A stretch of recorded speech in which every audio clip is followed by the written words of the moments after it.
आलूबुखारा सरबत किंवा प्लम सरबत। नमस्कार, अग्निस्मिता किचनमध्ये तुमचं स्वागत आहे। आज आपण एकदम हेल्दी असं ज्यूस किंवा सरबत बनवणार आहोत, तो म्हणजे आलूबुखारचं सरबत किंवा ज्यूस। तर ह्याच्याने आपल्याला कॅलेस्ट्रॉल कमी होण्यास मदत होते, त्यानंतर आपली जी भूक वाढण्यास मदत होते, प्रतिकारशक्ती वाढवण्यास मदत होते, त्यानंतर तुमची स्मरणशक्ती जर कमी होत असेल तर हे तुम्ही आलूबुखारचं सरबत किंवा ज्यूस प्यायलात तर तुम्हाला ते वाढवण्यास मदत होते। तर आपण आता वेळ न घालवता बनवूया सरबत किंवा ज्यूस। हे मी जे आलूबुखार घेतलेत हे मस्त असे नरम घेतलेले आहेत। मग नरम जितके असतील तितके गोड पण लागतात आणि आपल्याला ज्यूस बनवताना मदत होते छान अशी। तर कडक असतील तर तुम्ही काय करणार आहात, 5 मिनिटाच्या ऐवजी 10 मिनिटं उकळवा आणि नरम असतील तर 5च मिनिटं उकळवा। इथे गरम पाणी करून मी मस्त असे उकळून घेतलेले आहेत। तरी त्याची सालं आपोआपच स्वतःहूनच सुटायला लागलेली आहेत आणि आतून तो सॉफ्ट पडतोय। पण कलर पहा किती मस्त सुटलेला आहे त्या ज्यूसला, कारण की चांगले जर आपण आलूबुखार घेतले तर त्याचा रंग एकदम मस्त येतो। आता इथे आपले झालेले आहेत आलूबुखार गार, त्याच्यानंतर ह्याच्यातली जी बी असते ती आपोआपच सुटते पहा। तर ती आलूबुखारमधल्या बिया सर्व मी काढून घेते। मी 6 आलूबुखार टाकले होते, ते काढून घेतलेल्या बिया आणि ह्याची जी सालं आहेत ती स्वतःहून बाजूला सटकले ती सुद्धा काढून घेते।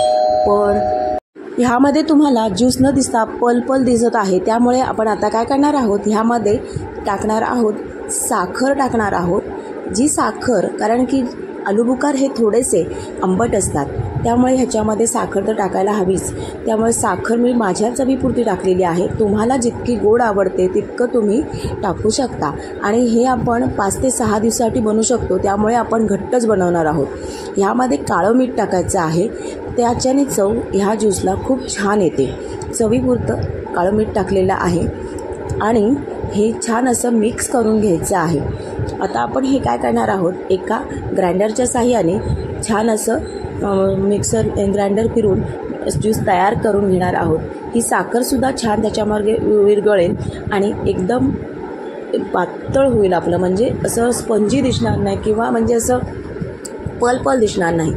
यामध्ये टाकणार आहे बर्फाचे तुकडे। तुम्हाला किती आवडतात त्याप्रमाणे तुम्ही टाकू शकता। मी ह्यामध्ये बर्फाचे तुकडे टाकले आहेत आणि ग्राइंडरला लावून घेते, मस्त असं ज्यूस तयार करून घेते। तुम्ही जर का ग्राइंडर मिक्सर नसेल तर तुम्ही असंच हाताने मिक्स करून सुद्धा पिऊ शकता, पण मग ते खूप असं मॅश करावं लागेल, चाळणीने किंवा गाळणीने छान असं गाळून ते मग घ्यायचं आहे।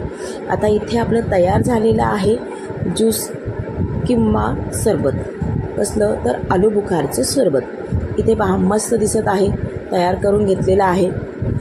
आता इथे चाळणीच्या साहाय्याने मस्त असं गाळून घेऊया, म्हणजे ज्याच्यात राहिलेलं एखादा बारीक जरी साल असेल तरी ते निघून जाईल। इथे पहा मी गाळणीच्या साहाय्याने हे केलेलं आहे, तरी थोडे बारीक त्याच्यामध्ये जी सालं होती ती त्याच्यामध्ये वरच्यावर राहिले आणि खाली जो राहिला आहे तो मस्त असा ज्यूस सरबत राहिलेला आहे घट्ट। आपण हा घट्टच घेतलेला आहे। तुम्ही ह्यामध्ये पाणी टाकायचं आहे। हा 5-6 दिवस तुम्ही स्टोअर करू सुद्धा शकता। हा आपण पाणी टाकून मीठ साखर टाकून मस्त असा ज्यूस तयार करू शकतो। इथे मी घेतलेला आहे सब्जा। जो सब्जा बाजारामधून विकत आणल्यानंतर अगदी 20 मिनिटांसाठी भिजत टाकायचा आहे आणि तो त्याच्यामध्ये टाकायचा, मग चव अप्रतिम येते, अगदी सुंदर येते। तर तुम्हाला आजचा जो सरबताची रेसिपी आहे किंवा ज्यूसची रेसिपी आहे आलूबुखारची, ती तुम्हाला आवडली का? आवडली असेल तर नक्की चॅनलला सबस्क्राईब करा, साईडची बेल आयकॉन दाबा, जेणेकरून येणारे नवीन रेसिपी तुमच्यापर्यंत पोहोचवतील। आणि असेच मस्त राहा आणि स्वस्त राहा। धन्यवाद ही रेसिपी शेवटपर्यंत पाहिल्याबद्दल।